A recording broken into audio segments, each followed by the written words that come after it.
Should you buy the brand new Jeff Beck Oxblood 1954 Les Paul from Epiphone?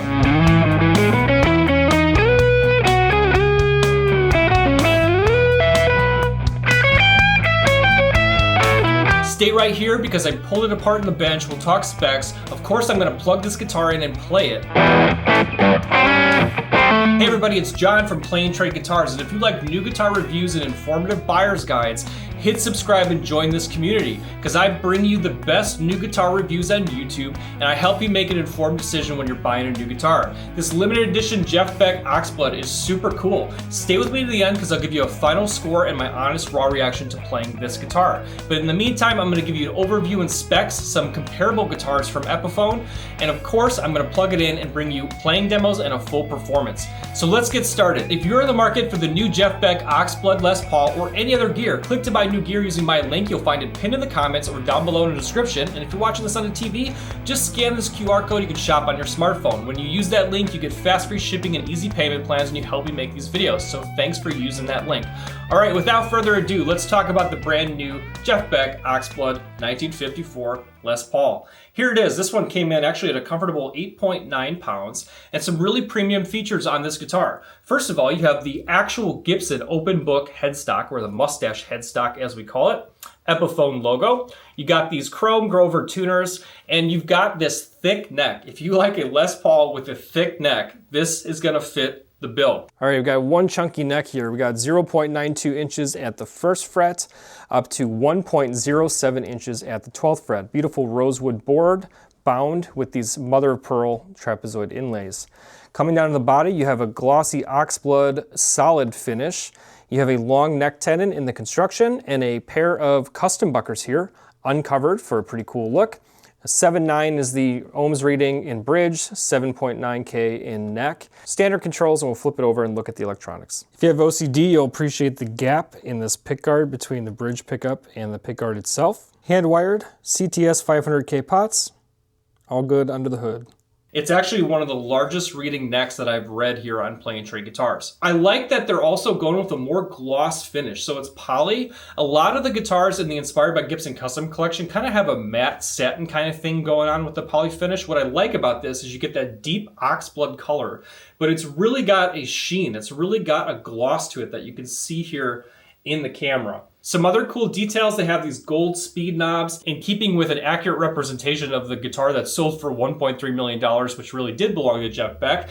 This guitar has some of those quirks to make it just like its much more expensive bigger brother. I'm starting to believe that uncovered humbuckers just give a little bit of extra oomph and a little bit of extra push, and you'll hear that. But these are custom buckers, a $500 set of humbuckers if you were to buy them from Gibson. And this guitar comes with a hard shell case. So when we get to the end, I'll give you my score. I think it's gonna rank fairly high on value, but we shall see. I'll give you my honest take. So you can click my link for current pricing. The Oxblood is at $12.99, which is in line with most of the Inspired by Gibson custom guitars that Epiphone has been putting out.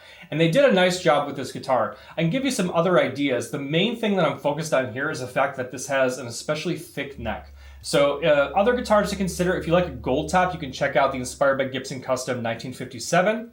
Les Paul gold top. This is also going to have a thicker neck, but not as thick as the Jeff Beck. So if it's too thick, then go with this 57 gold top. It's the same price. It also has custom buckers and a hard shell case. You can also check out with a nice meaty neck profile the 1955 Les Paul Standard. This is quite a bit less at $849, and that copper iridescent kind of reminds me of the Oxblood in a way. The copper iridescent is beautiful. This guitar is not going to have the Gibson open book headstock. It has the Epiphone headstock, but it does have a set of P90s, which sound fantastic, and everybody should own a guitar with P90s. So this is something a little different, but that's still kind of, I think, similar, worth showing you. So why don't we get plugged in? And I'll remind you, if you're in the market for any gear, click to buy new gear using my link. It really does help me make these videos, and it's a win-win. And if you like Les Pauls, I'm giving away a Les Paul when we hit 100,000 subscribers. If you want to win that guitar, you must be subscribed. Join this community of guitar players and traders and be in it to win it with this Les Paul Standard over my shoulder, which is going to one of you when we hit 100,000 subscribers. I can't wait. We're growing quickly thanks to all of you. All right, let's get plugged in. I'm going to give you clean tones. We'll dirty it up, and then we'll let it sing behind a track. I'll see you on the other side for my honest raw reaction and a final score. Drop a comment as we go. See you on the other side.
All right, what did you think? Drop a comment. Remember, if this guitar is getting you excited and you're ready to buy, use my link or scan this QR code. You stuck with me to the end, so I'm gonna give you my honest reaction and my final score. I based the score on a guitar in 3 categories: overall playability, overall sound, and overall value. Let's talk about playability, the things you need to know.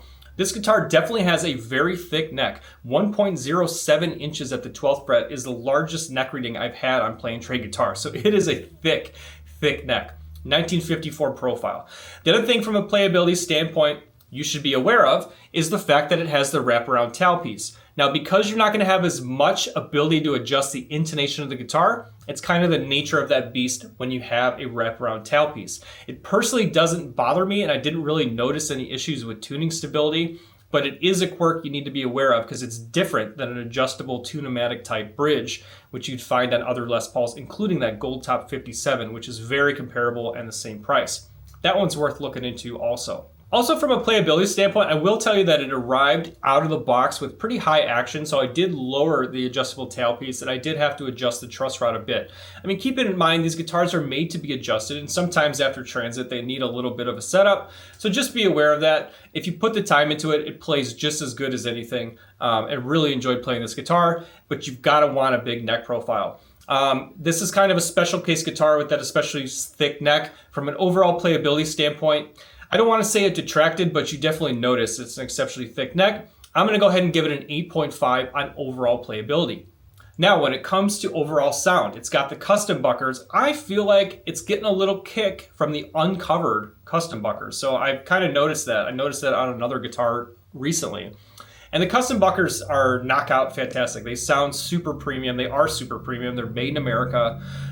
Very expensive set of humbuckers offered by Gibson. Typically, it used to be reserved for the custom shop, and now it's here in a guitar at $12.99. So from a sound perspective, I love the pickups.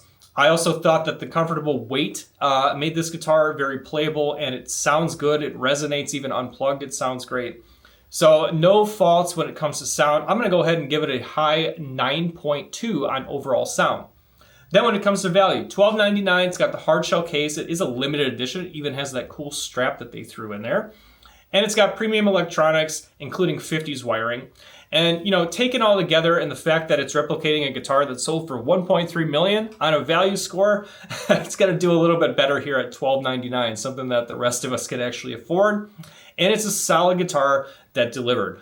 Overall value, I'll go ahead and give this guitar a 9.0 on overall value. That's going to bring us to an overall score for the 1954 Oxblood Les Paul Jeff Beck of 8.9. Solid guitar if you like an especially thick neck. I'll tell you that probably the more well-rounded guitar at the same price is going to be the Inspired by Gibson Custom 1957 Les Paul if you want a thicker neck. I love that in that series, you can basically choose between the 3 that are identical spec-wise except for the neck shape. And that would be the 1957 with the thickest neck, 1959 with kind of that Goldilocks, and then 1960 with the slimmest. So Epiphone is doing a nice job in this collection of allowing you to choose the neck size, and that does really make a big difference in the overall playing experience. Another thing I wanted to mention is that the gloss finish is feeling really good on this. They weren't doing a full gloss, and I like that they're doing that. I hope that they do more of that on future Inspired by Gibson guitars. And I'll tell you what, great guitar. Let me hear from you in the comments. I look forward to talking to you there. If you're gonna buy it, use my link. It's a win-win. You help me out, and hit subscribe so you can win a Les Paul. This Les Paul standard really is going to one of you when we hit 100,000 subscribers. Can't wait to send it off to one of you. You must be subscribed to win, and when you subscribe, you won't miss a single new guitar review or informative buyer's guide. So tell your friends, hit subscribe, drop a comment, and use that link when you're shopping for gear. See you on the next video. It's John here from Plain Trade Guitars. See you next time, and keep playing.